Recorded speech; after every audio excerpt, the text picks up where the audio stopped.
보면서 먼저 본문에 대한 우리 집중력 테스트를 한번 해보겠습니다. 제가 성경 본문 두 절을 이제 보여드릴 텐데 그 비슷해요. 근데 뭐가 다른지를 찾아보는 겁니다. 자, 먼저 우리 35절을 한번 보시면 그들에게 이르시되 내가 너희를 전대와 배낭과 신발도 없이 보내었을 때에 부족한 것이 있더냐 이르되 없었나이다. 36절은 이르시되 이제는 전대 있는 자는 가질 것이요 배낭도 그리하고 검 없는 자는 겉옷을 팔아 살지어다. 자, 두 본문을 제가 보여드렸는데 차이점이 뭔지, 뭐가 달랐는지 기억하십니까? 다 파악하셨어요? 네. 우리는 습관적으로 금방 읽은 거 금방 잊어버리는 습관이 있어가지고 과연 그런지 한번 보겠습니다. 자, 보시면 뭐가 다른가? 전대와 배낭, 신발이 나왔는데 36절에는 뭐라 그랬죠? 전대와 배낭, 검이라 그랬어요. 맞습니까? 예, 제대로 여러분 생각한 거 맞아요? 근데 또 중요한 것이 한 가지가 더 있어요. 두 번째. 그게 뭐냐? 전대와 배낭, 신발 없이 보냈으나, 그 첫 번째는 그렇게 보냈으나 부족한 것이 없었어요. 첫 번째는.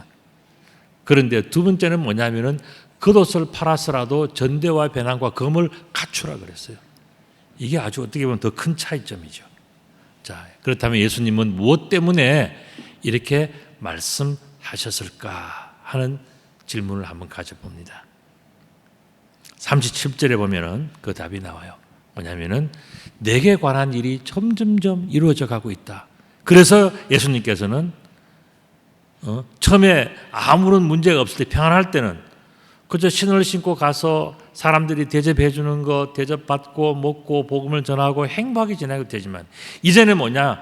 위기의 순간, 결단의 순간, 너무너무 중요한 새로운 순간이 왔기 때문에 이제는 검을 든 것처럼 영적인 전쟁의 각오로 나아가야 되는 그만큼 긴박한 일이 이루어졌다. 이렇게 말씀하고 계시는 것이죠. 그렇다면 예수님께 점점 이루어지고 있는 그 일들은 무엇인가? 오늘 누가복음 22장이지 않습니까? 22장 앞부분만 봐도 한 장 안에도 이렇게 많은 일들이 나와요. 뭐냐면은 가룟 유다가 배반을 합니다. 예수님을 팔아요. 은삼십에 예수님을 파는 이야기들이 나오고 또 유월절 준비를 합니다. 제자들이 이제 예수님께서 이제 유월절 준비하라. 그러니까 그들이 준비를 했어요. 그리고 그 유월절 준비할 때 마지막 만찬을 나누면서 예수님은 제자들의 발을 씻기시고 그들에게 예수님께서는 성찬식을 베풀면서 하시는 그런 모든 내용들이 앞부분에 다 나와요. 그리고 또 뭐냐면은 베드로가 3번 예수님을 부인하게 돼요. 나는 예수님 모른다. 그런 말을 3번이나 하면서 그게 너무너무 자기에게 정말 그런 거짓말 한 게 너무 슬픈 거죠. 그래서 자기가 막 울면서 정말 내가 예수님을 3번 부인했구나. 그래서 이제 닭이 우는 그 소리를 들으면서 정말 내가 이런 놈이었구나 하는 것을 가심치는 그 내용들이 본문에 나오고 있단 말이죠. 이렇게 볼 때 오늘 본문 36절을 다시 한번 본다면 이제 전대에 있는 자는 가질 것이요 배낭도 그리하고 검 없는 자는 겉옷을 팔아서 살지어다 하는 이런 말들을 우리가 생각해 보면서 전대가 뭐냐? 전대는 앞에 차는 돈주머니예요. 그런데 물론 이제 여러분들 이제 작은 것들은 우리가 여행 같은 거 가면 앞에 차지 않습니까? 그죠? 그래서 차는데 그게 돈을 넣는 주머니, 지갑 같은 거, 작은 것. 이게 바로 전대라는 겁니다. 그림을 보신다면 여러분들이 요즘에 이제 여행 가시면은 이렇게 가지 않습니까? 그죠? 이렇게 앞에 주머니를 차고, 그죠? 이게 뭐냐면은 우리 시장에서 옛날에 돈 받고 돈 주고 하던 뭐 그런 이제 그 습관이 있어가지고 준비한 거는 앞에 딱 차고 가서 가지 않습니까? 또 앞에 해야 되는 이유가 있어요. 그 뒤로 하면은요, 쓰리꾼들이 와서 다 훔쳐가잖아요. 그러니까 앞에 보이는데 차야 되는 것이 돈주머니란 말이죠. 작은 돈주머니. 이걸 전대라 그럽니다. 배낭은 뭐냐? 배낭은 등에 짊어지는 그러한 색 같은 겁니다. 그게 배낭인데 옛날에는 그걸 가죽으로 만들었죠. 그죠? 요즘 같이 천으로 이렇게 나오지 않으니까 가죽으로 만들어서 쓰는데, 이 가죽 주머니 그림을 한번 보시면요, 이렇게 잘 만든 가죽 주머니가 아니고 옛날에 짐승을 잡아서 그 짐승을 가지고 대충 만들어 가지고는 가죽 주머니를 메고 다녀요. 여기를 뭘 하냐면은, 여행하는 사람들이 이 집 저 집 이 동네 저 동네 다니다가 뭐 잔치집이라든가 뭐 음식을 이제 주면은요, 그걸 이제 챙겨서 넣어 가지고는 또 다음 동네 갈 때까지는 그걸로 먹고 그렇게 걸어가는 거예요. 요즘처럼 차를 타고 비행기를 타고 금방 가는 그런 시절이 아니기 때문에 오랜 기간 동안에 가야 되니까 물도 넣고 음식도 넣고 하는데, 대체로 이 주머니가 거의 비어져 있는 거예요. 왜냐하면은 뭐 줘봐야 빵 몇 조각이 뭐 치즈 몇 개 주니까 그거 그냥 먹고 나면은 그다 금방 주머니는 이제 비어져 있는. 그럼에도 불구하고 이 배낭은 메고 다니는 거예요. 그 다음에 세 번째가 뭐냐면 검이었습니다. 검은 칼을 이야기하는 거예요. 그림을 보시면 여러 가지 칼들이 있지만은 하여튼 이런 것들을 가지고 간단 말이죠. 여러분들이 이러한 모든 것들을 가지고, 그죠? 전대니 배낭이니 칼 같은 거를 가지고 간다면은 여행 갈 때에 그걸 가지고 가면은 어떻게 될까요? 한번 상상을 해보세요. 상상하시면 이런 그림이 생각이 날 거예요. 자, 공항에 가면, 자, 전대 배낭까지는 괜찮은데 칼을 가지고 가? 그러면은 공항에서 어떻게 합니까? 삐삐 해서 오라고 하지 않습니까? 그죠? 다음 그림도 마찬가지예요. 이거는 뭐, 이런 건 뭐냐면은 칼을 가지고 간다. 이 이야기는 사실은요, 순수한 여행이 아니라는 것이죠. 36절도 말씀 보면 그들이 여짜오되 주여 보소서 여기 검 둘이 있나이다. 대답하시되 족하다. 예수님께서 여행을 갈 때 우리 칼 필요 없어. 우리 복음 여행 가는데, 복음 전도 여행을 가는데 무슨 칼까지 필요하냐? 칼 필요 없어. 이렇게 해야 되는데 예수님은 뭐냐면 칼 2개 좋아. 그거 꼭 필요해. 이런 말씀하시단 말이죠. 왜 예수님께서는 칼이 2개라도 있어야 된다고 생각하셨냐 하는 거예요. 궁금하지 않습니까, 여러분들? 예수님은 무엇 때문에 이렇게 말씀하셨는가? 그건 바로 예수님의 이번 예루살렘 여행. 지금 예수님은 예루살렘에서 계시다가 밤에는 또 겟세마네 동산에서 기도하시면서 바로 옆에 예루살렘 그 골짜기가 바로 건너면은 감람산이거든요.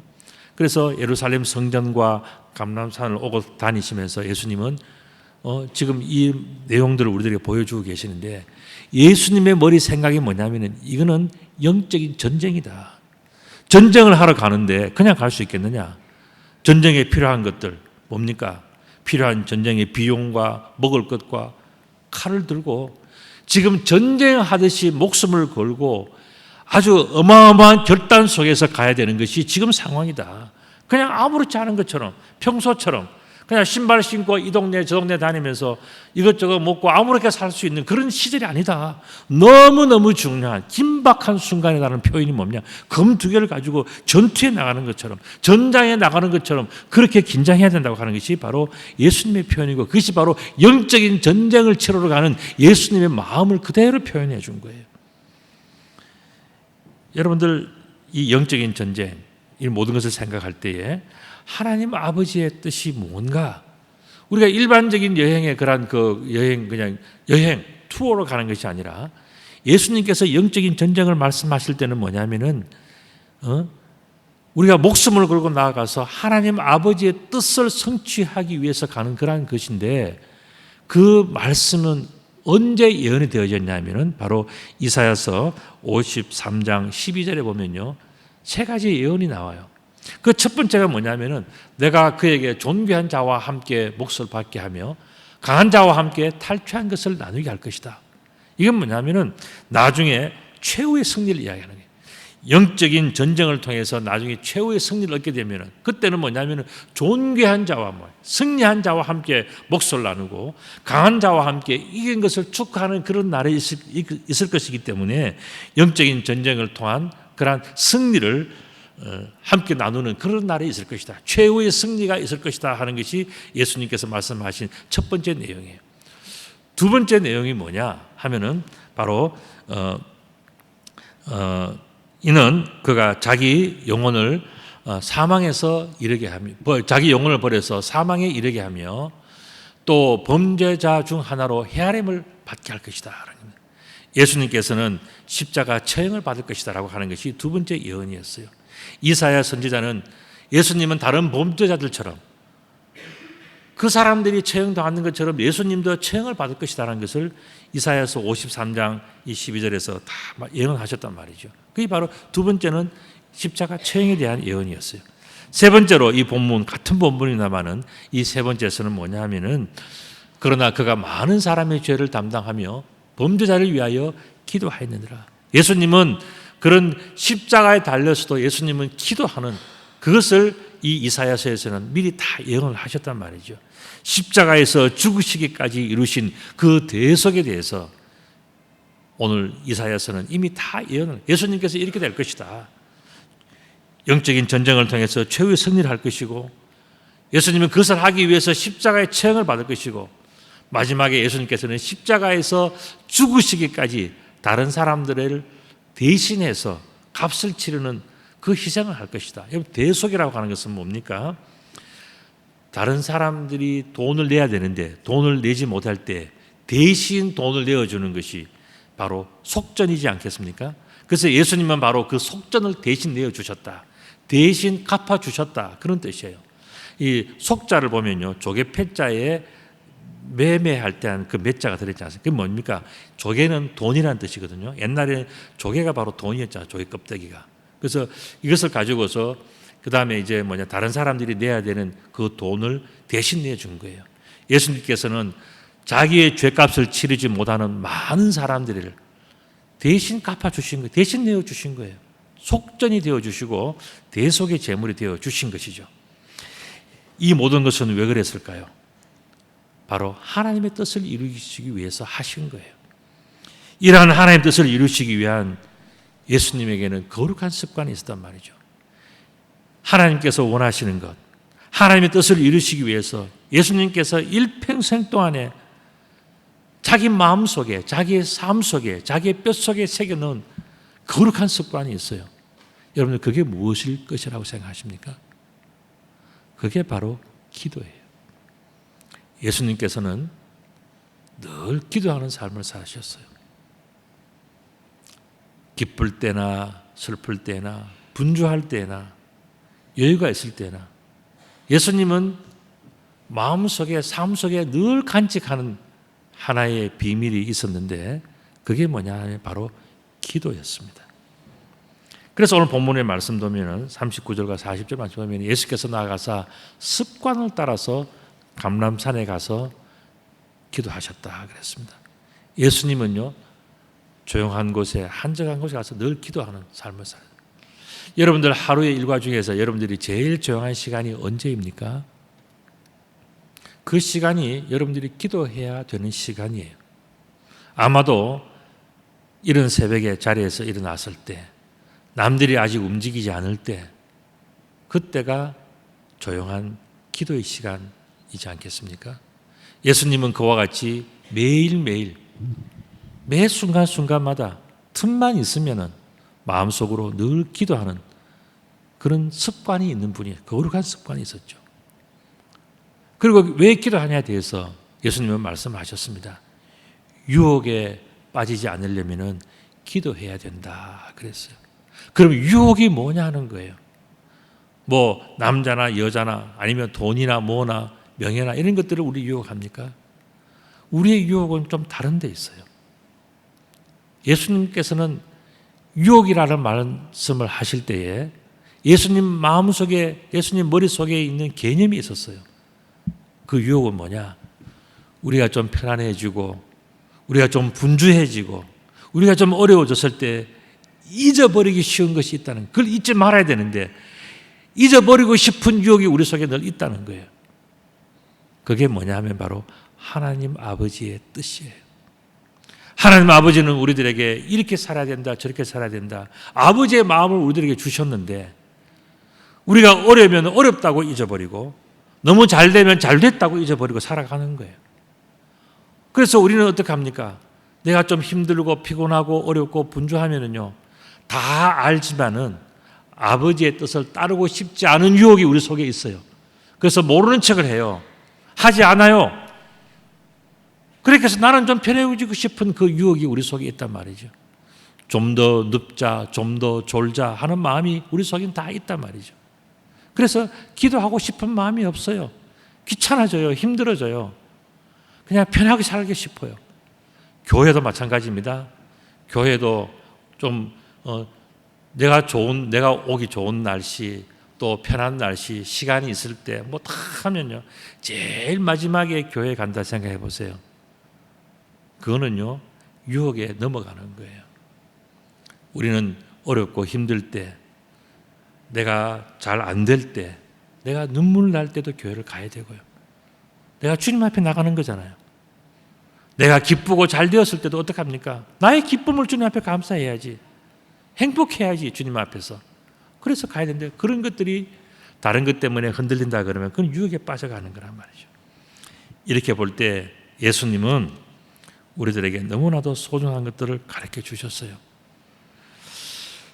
또 41절 42절의 말씀을 보면 그들을 떠나서 돌 던질 만큼 가서 무릎을 꿇고 기도하며 이르시되 아버지여, 만일 아버지의 뜻이거든 이 잔을 내게서 옮기시옵소서. 그러나 내 원대로 마시옵고 아버지의 원대로 되기를 원하나이다 말씀하셨어요. 예수님께서 늘 마음속에 가지고 있는 생각은 뭐냐면, 내가 아버지의 뜻을 떠나는 그 유혹에서부터 나를 건져 주십시오. 나는 아버지의 뜻, 아버지의 마음, 아버지의 계획, 나는 거기에서 항상 살아가고 싶습니다. 그것을 벗어난다는 것은 내 인생에 가치가 없어지는 것이기 때문에 나는 아버지의 뜻 안에서 살기를 원합니다. 내가 죽는 것도 사는 것도 아버지의 뜻대로 되기를 원합니다 하는 것이 예수님의 마음이고 예수님의 기도였어요. 하나님 아버지의 뜻을 이루시기 위한 예수님의 열정이 이 본문 속에 다 들어있는 것입니다. 또한 43절의 말씀 보면, 이럴 때에 천사가 하늘로부터 예수님에게 나타나서서 힘을 다하더라. 이 다음 그림을 보시면 어떻습니까? 천사가 예수님을 찾아오신 거예요. 이 천사가 마음대로 예수님에게 오는 게 아니에요. 뭡니까?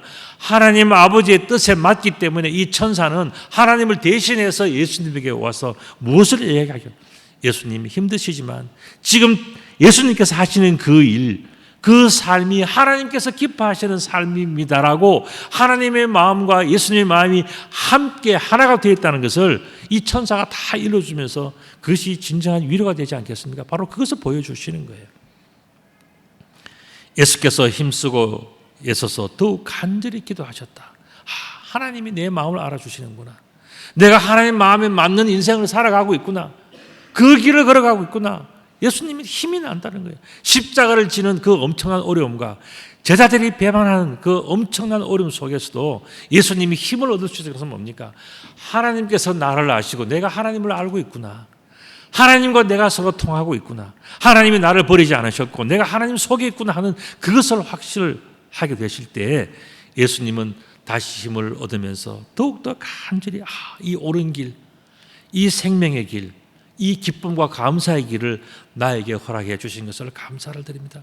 세상에 수많은 사람들이 있지만은 이 제일 어렵고 제일 힘들고 제일 눈물 나는 일을 나에게 맡겨주신 것을 너무너무 감사합니다.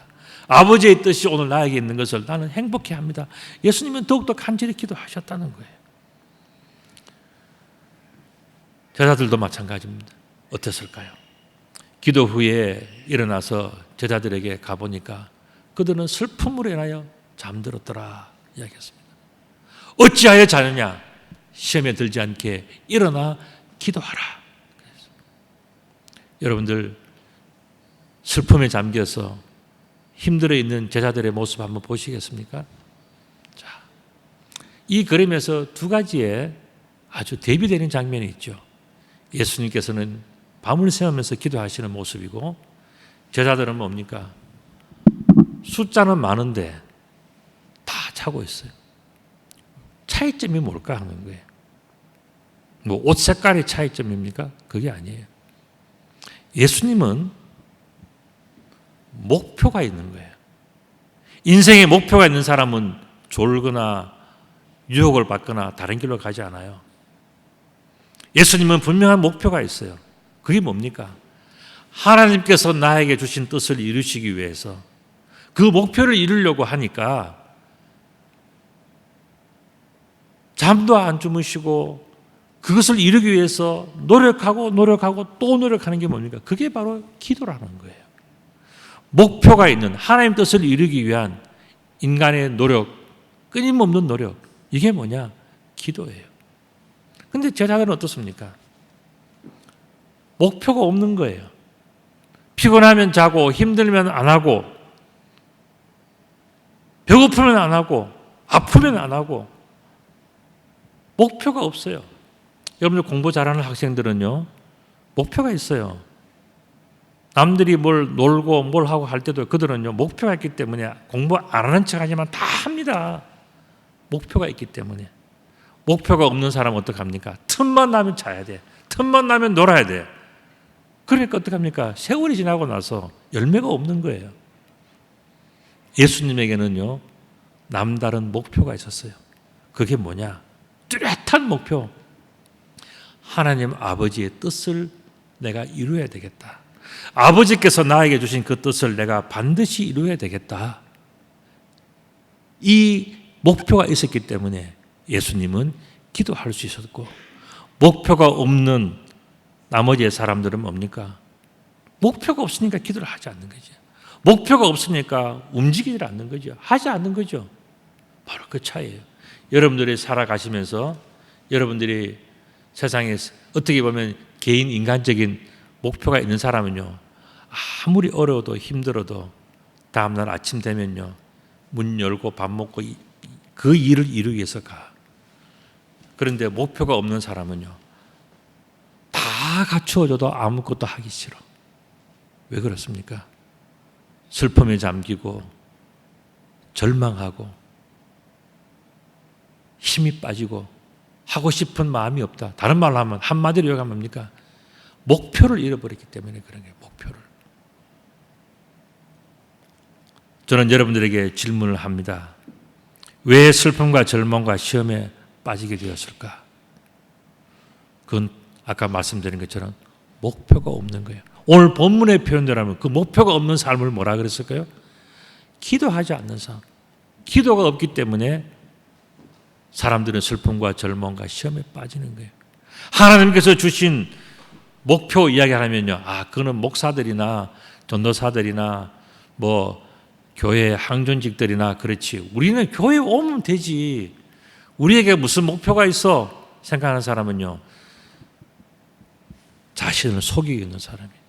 하나님은요, 우리라고 하는 각 개인을 이 땅에 보내실 때는요, 전부 다 각자가 다른 하나님의 뜻을 다 담아서 이 땅에 보내는 거예요. 그 하나님의 뜻을 담은 그릇이 뭐냐? 육체라고 하는 질그릇이에요.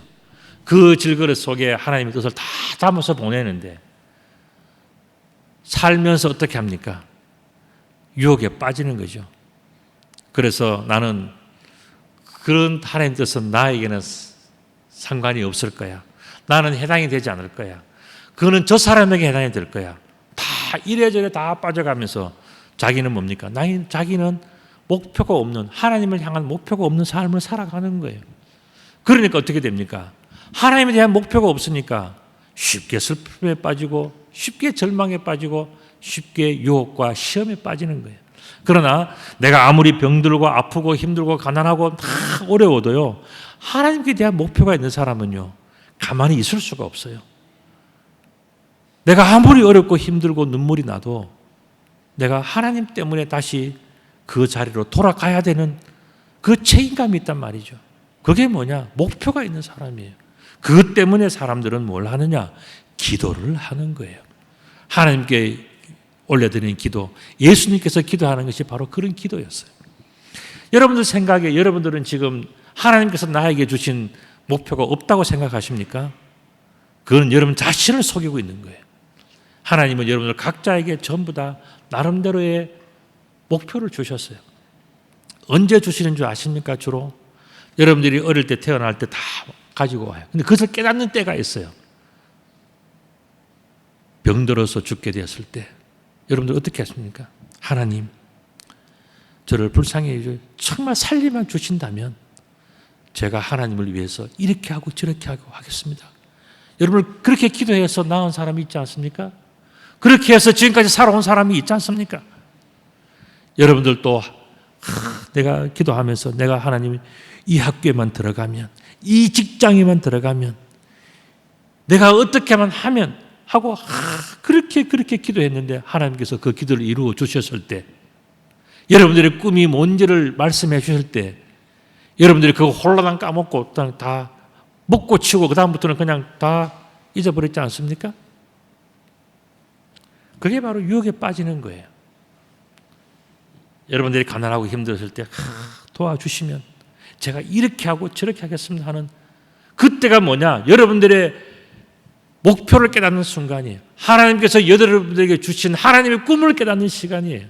그걸 깨우치기 위해서 하나님은 질병을 주시고 가난을 주시고 실패를 주시고 슬픔을 주시고 눈물을 주시고 다 해서 깨우쳐 놓으니까 그 다음 어떻게 합니까? 조금 낫고 조금 돈 좀 생기고 조금 똑똑해지고 조금 좋은 대학 들어가고 뭐 하면요, 그때부터는 그냥 막 이렇게 살아버리잖아요. 그래서 하나님의 꿈이 이루어지지 않는 거예요. 하나님의 뜻이 이루어지지 않는 거예요. 목표가 있지만 상실되어져 버리는 거예요. 아무것도 아닌 인생이 되어져 가는 거예요. 그렇기 때문에 우리들은 다시 회복해야 돼요. 내가 한번 생각해 보세요. 내가 옛날에 어려웠을 때, 정말 눈물 나고 어려울 때, 그때 내가 하나님께 뭐라고 기도했나? 하나님께서 그때가 나를 깨우쳐 주는 순간이었다고요. 그때가 하나님께서 내 뜻이 뭐, 하나님 아버지 뜻이 뭔지를 분명히 넣어주는 그런 순간이었는데, 그때는 알았는데 지금은 기억도 안 나. 그렇다면 우리는 양심을 다시 한번 돌아봐야 돼요. 우리가 기도하지 않는 이유가 뭐겠습니까? 우리를 향하신 하나님 아버지의 뜻을 외면하고 있기 때문이 아닐까요? 다 알지만 힘들다, 지금은 아니다, 뭐다 온갖 핑계, 상상할 수 없는, 그러나 안 하는 사람들의 이야기를 들어보면요, 그 이유가요 휘황찬란합니다. 어떻게 저런 머리를 짜낼까, 어떻게 저런 말을 할까, 그렇게 싶을 정도로 안 하는 이유가 기가 막히게 아주 탁월해요. 그러면서 결국 뭡니까? 하나님 아버지의 뜻은 상실되어져 그냥 세월이 흘러가는 거예요. 그래서 예수님께서 말씀하십니다. 너희가 어찌하여 자느냐? 자지 마라, 깨어라. 이건 뭡니까? 너희들에게 주신 하나님의 뜻이 있다. 다 있다, 누구에게나. 어떤 사람은 한 가지의 뜻을 깨져, 어떤 사람은 여러 가지 뜻을 주셔서 하나님의 뜻을 이루고 다 있단 말이죠. 그런데 그것을 다 어떻게 합니까? 모르는 척하고 차버리고 귀찮다고 거절해버리고 다 그렇게 하면은 뭐가 되겠습니까? 하나님이 뭐가 되는 게 아니라 우리가 뭐가 되겠냐 하는 거예요. 우리가 하나님 앞에 섰을 때에 뭐가 되겠냐 하는 거예요. 우리가 인생 다 몇십 년 살아오신 분들인데 살아올 때 그냥 살아오는 게 아니고요, 하나님의 뜻을 가지고 하나님께서 주신 미션을 가지고 이 땅에 오는데, 그거 미션도 안 하고 수십 년을 흘러가지고 이제는 하나님 앞에 갑자기 덜커덩 섰을 때에 너 뭐 하다 왔냐? 내가 너에게 준 뜻은 어떻게 했냐? 발로 씹었냐, 밟았냐, 어떻게 됐냐고 물으시면 우리가 할 말이 뭐가 있겠습니까? 우리는 각자에게 사명이 있어요. 각자에게. 여러분들이 아프고 힘들고 눈물 났을 때 기도한 걸 생각 한번 또 올려보세요. 각자 그 기도 때문에 살아난 사람들이 여기 전부 다잖아요. 그렇기 때문에 우리는 그것을 다시 한번 생각하면서 뭐 해야 되냐? 시험에 들지 않게 일어나야 돼요. 내 마음속에 허락하신 하나님의 거룩하신 뜻. 지금 예수님께서 보여주신 게 뭡니까? 기도해라. 기도할 수 있는데 왜 절망하고 왜 하지 않느냐? 기도하면 된다. 그걸 말씀하시는 겁니다. 나도 기도하니까 너희도 기도해라. 제자들이 이렇게 세우시는 이유가 그거 아닙니까? 잠자는 자들, 너희 속에도 너희들 제자로서의 목표가 있고 제자로서의 드려질 기도가 있는데 왜 하지 않느냐? 기도할 수 있는데 왜 하지 않느냐? 목표가 있는데 왜 주저앉느냐? 하나님께서 원하시는 것은 다시 만날 때에 우리들이 수고한 것을 칭찬해 주고 싶은 것이 하나님 마음인데, 우리는 그 칭찬받을 것을 우리가 스스로 발로 차고 하지 않고 게으르게 살아가면은요, 하나님 앞에 섰을 때 우리는 아무것도 할 말이 없는 거예요. 그래서 시험에 들지 않게 일어나서 목표를 향해서 다시 나아가라, 그 말씀하시는 거예요. 여러분들, 제가 좋아하는 찬송 중에 한 가지 뭐냐면 기도할 수 있는데 왜 걱정하십니까? 하는 내용이에요.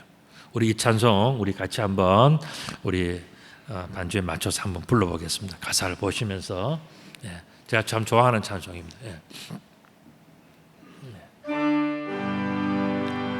크게 한번 불러봅시다.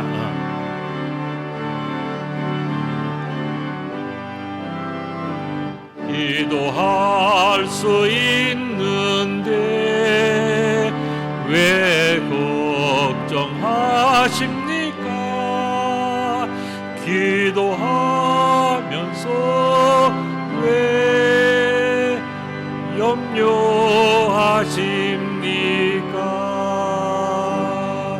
기도할 수 있는데 왜 실망하십니까? 기도하면서 왜 방황하십니까?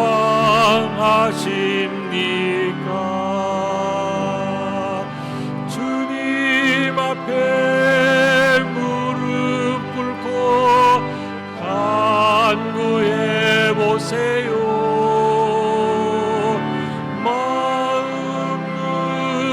정결하게 뜻을 다하여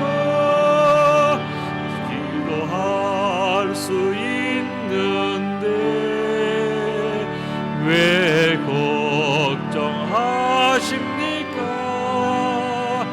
기도하면서 왜 염려하십니까?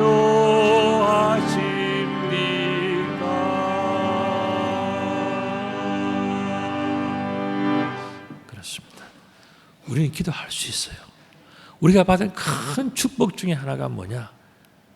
기도할 수 있는 그런 사람이 되게 하신 거예요, 하나님께서. 우리가 염려할 시간에 뭐 해야 되겠습니까? 기도해야죠. 걱정할 수 있는 시간에 뭘 해야 되겠습니까? 기도해야지. 슬픔이 있을 때 뭘 해야 되겠습니까? 기도해야 됩니다. 하나님께서 그때가 바로 기도하는 때다. 내가 너의 기도를 듣고 싶다. 내가 너의 기도에 대해서 응답을 해주고 축복을 해주고 싶다 하는 그 때가 뭐냐면 바로 내가 기도할 수 있는 마음이 생기는 바로 그런 때라고요. 그때가 바로 오늘 이 시간에 우리가 주님 앞에 기도하고 주님 앞에 나아가면요, 주께서는 우리들을 사랑하시고 축복하시고 우리들에게 새로운 목표를 주시면서 그것을 이룰 수 있도록 계속 기도하게 하시는 거죠. 이것이 바로 우리가 잠에서 깨어나는 모습이고 자다가 일어서는 모습이고 하나님의 꿈과 하나님의 목표를 이루어가는 거룩한 축복의 시간이에요. 여러분들 향한 하나님의 뜻은 무엇이겠습니까? 여러분들이 기도하시는 것이 하나님 뜻이에요. 여러분들에게 각자에게 주신 하나님의 마음이 있단 말이죠. 그 꿈을 오늘도 미루고 내일도 미루고 그렇게 하면요, 하나님이 역사할 시간이 없어요. 그런 기회가 없어요. 오늘 그런 마음 주셨으면 예전에 여러분들이 주신 마음이 있지 않습니까? 다 있어요. 하나님, 내가 그 하나님 뜻을 내가 이루기를 원합니다. 내가 지금은 어렵습니다. 힘듭니다. 그러나 오늘 내가 할 수 있는 것은 기도이기 때문에 내가 오늘부터 시간을 정하고 뜻을 정하여서 내가 기도하겠습니다 하시면요, 하나님은 여러분들의 소원을 아시고요, 그 기도를 응답하여서 하나님께서 기뻐하시는 아름답고 거룩한 것들을 이루게 하실 거예요. 오늘 그러한 축복을 다 누리시는 우리 모든 성도님들 다 되시기를 우리 주님의 이름으로 축복합니다. 아멘.